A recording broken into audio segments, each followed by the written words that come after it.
ഈ പുസ്തകം വായിച്ചതിന് ശേഷം ഒരു പെൺകുട്ടി എന്നെ കോണ്ടാക്ട് ചെയ്തിട്ട് എന്നോട് ചോദിച്ചു, മാം ഏത് ഹോസ്പിറ്റലാണ് അഡ്മിറ്റ് ആയത്? ഞാൻ പറഞ്ഞു ഈ ഹോസ്പിറ്റലാണ്. ഏത് ഡേറ്റ് ആണ്? ഞാനും അതേ ഡേറ്റ് പറഞ്ഞു. എന്നിട്ട് അവൾ എന്നോട് പറഞ്ഞത്, മാം അന്ന് മരിച്ചത് എൻ്റെ ഉമ്മയായിരുന്നു എന്ന്.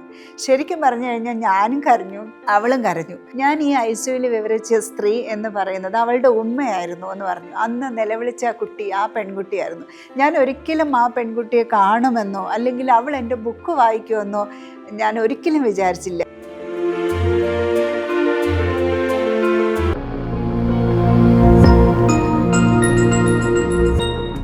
അൻപത് വയതിനിലെ ഓർമ്മകൾ വായി മുമ്പേ.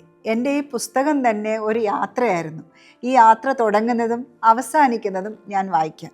ചിതറിത്തെറിച്ച് കിടക്കുന്ന കുറേ ഓർമ്മകൾ, അനുഭവങ്ങൾ, വേദനകൾ, സന്തോഷങ്ങൾ എല്ലാം കൂടി കോർത്തിണക്കി എഴുതുവാൻ കഴിയുമോ എന്നറിയില്ല. എങ്കിലും ഉൾപ്രേരണയാൽ ഞാൻ എഴുതി തുടങ്ങുന്നു.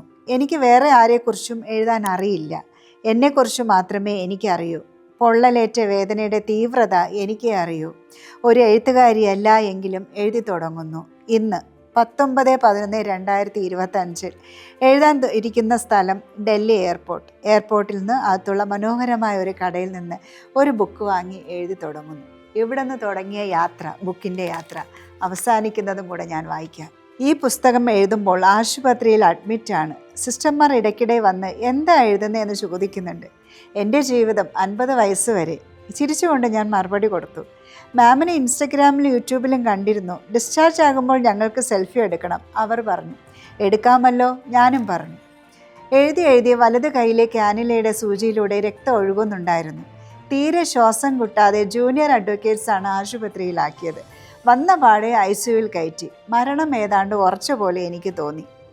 ഐസിയുവിലെ പിറ്റേ ദിവസം പല്ല് തേക്കാൻ പോയ നേരം അടുത്ത ബെഡിലെ സ്ത്രീ എന്നെ നോക്കി ചിരിച്ചു. ഞാനും തിരികെ ചിരിച്ചു. തിരികെ ബെഡിൽ വന്ന് ട്രിപ്പിട്ട് കിടന്നുറങ്ങി. ശ്വാസതടസ്സം കാരണം ഇടയ്ക്കിടെ നെബുലൈസേഷൻ തരാൻ നഴ്സുമാർ എഴുന്നേൽപ്പിച്ചു.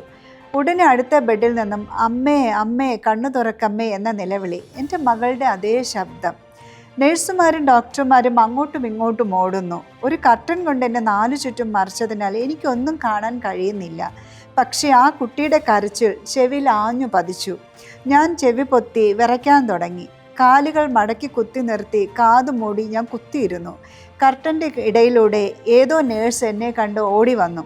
റിലാക്സ് ഒന്നുമില്ല എന്ന് പറഞ്ഞ് വേറെ നേഴ്സുമാരെ വിളിച്ചു.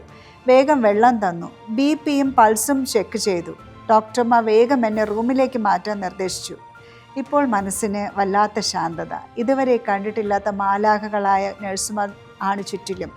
ഇനിയൊരു പുസ്തകം എഴുതുമോ അറിയില്ല. ഇവിടെ നിർത്തുന്നു. പുതിയൊരു ആരംഭമാണോ അതോ ഇതാണോ ക്ലൈമാക്സ്? പക്ഷേ ഇങ്ങനെ ഒരു വീഡിയോ ചെയ്യാനുള്ളത് വേറൊരു ക്ലൈമാക്സും കൂടെ നടന്നു. ഈ പുസ്തകം വായിച്ചതിന് ശേഷം ഒരു പെൺകുട്ടി എന്നെ കോണ്ടാക്ട് ചെയ്തിട്ട് എന്നോട് ചോദിച്ചു, മാം ഏത് ഹോസ്പിറ്റലാണ് അഡ്മിറ്റ് ആയത്? ഞാൻ പറഞ്ഞു ഈ ഹോസ്പിറ്റലാണ്. ഏത് ഡേറ്റ് ആണ്? ഞാനും അതേ ഡേറ്റ് പറഞ്ഞു. എന്നിട്ട് അവൾ എന്നോട് പറഞ്ഞത്, മാം അന്ന് മരിച്ചത് എൻ്റെ ഉമ്മയായിരുന്നു എന്ന്. ശരിക്കും പറഞ്ഞു കഴിഞ്ഞാൽ ഞാനും കരഞ്ഞു, അവളും കരഞ്ഞു. അവളുടെ അമ്മ അന്ന് എന്തോ വീഴുന്ന ആശുപത്രിയിലായി. അങ്ങനെ പെട്ടെന്ന് എന്തോ ഇൻറ്റേർണൽ ബ്ലീഡിങ് ആയി ഐസിയുവിലായിട്ട്. ഞാൻ ഈ ഐസിയുവിൽ വിവരിച്ച സ്ത്രീ എന്ന് പറയുന്നത് അവളുടെ ഉമ്മയായിരുന്നു എന്ന് പറഞ്ഞു. അന്ന് നിലവിളിച്ച ആ കുട്ടി ആ പെൺകുട്ടിയായിരുന്നു. ഞാൻ ഒരിക്കലും ആ പെൺകുട്ടിയെ കാണുമെന്നോ അല്ലെങ്കിൽ അവൾ എൻ്റെ ബുക്ക് വായിക്കുമെന്നോ ഞാൻ ഒരിക്കലും വിചാരിച്ചില്ല. ശരിക്കും പറഞ്ഞാൽ ഈ വീഡിയോ ആ കുട്ടി കാണുമായിരിക്കാം. എന്തായാലും ആ കുട്ടിക്കും വേണ്ടിയിട്ട് ഞാൻ എന്താ പറയുക, നമ്മുടെ ജീവിതത്തിൽ നടക്കുന്നതെല്ലാം പലപ്പോഴും നിമിത്തങ്ങളായിട്ട് എനിക്ക് തോന്നിയിട്ടുണ്ട്. ഞാൻ ഒരിക്കലും പ്രതീക്ഷിച്ചില്ല ആ ഉമ്മ അവസാനം നോക്കി ചിരിച്ചത് എന്നെ ആയിരിക്കും, അല്ലെങ്കിൽ ഞാൻ നോക്കി ചിരിച്ചത് ആ ഉമ്മേനെ ആയിരിക്കും എന്ന് ഞാൻ വിചാരിച്ചില്ല. അതുപോലെ ആ കുട്ടിയുടെ സൗണ്ട് മാത്രമേ എനിക്ക് കേൾക്കാമായിരുന്നു. അവൾ ശരിക്കും വായന ഇഷ്ടപ്പെടുന്ന ഒരു കുട്ടിയായിരുന്നു. എൻ്റെ റീലുകളിൽ എങ്ങനെയോ ഈ ബുക്ക് കണ്ടിട്ട് അവൾ വായിച്ച് ഏറ്റവും ലാസ്റ്റാണ് ഈ ഇൻസിഡൻറ്റ് പറയുന്നതെന്ന് കൂടെ ഓർക്കണം. കാരണം ഈ ബുക്ക് മുഴുവൻ വായിച്ചാൽ മാത്രമേ ഈ അവസാനത്തെ ആ സംഭവത്തിലേക്ക് എത്തുള്ളൂ. അങ്ങനെയാണ് അവൾ ആ ബുക്ക് വായിക്കുന്നതും എന്നെ കോണ്ടാക്ട് ചെയ്യുന്നതും. എന്തായാലും നന്ദി മോളെ എന്നെ അന്വേഷിച്ച് വന്നതിൽ. Thank you. ഞാൻ എഴുതിയ ഈ ബുക്ക് 50 വയതിനിലെ ഓർമ്മകൾ മായും മുമ്പേ പരിധി പബ്ലിക്കേഷൻസ് ആണ് ഇറക്കിയിട്ടുള്ളത്. വായിക്കാൻ താല്പര്യമുള്ളവർക്ക് DM ചെയ്യൂ കേട്ടോ.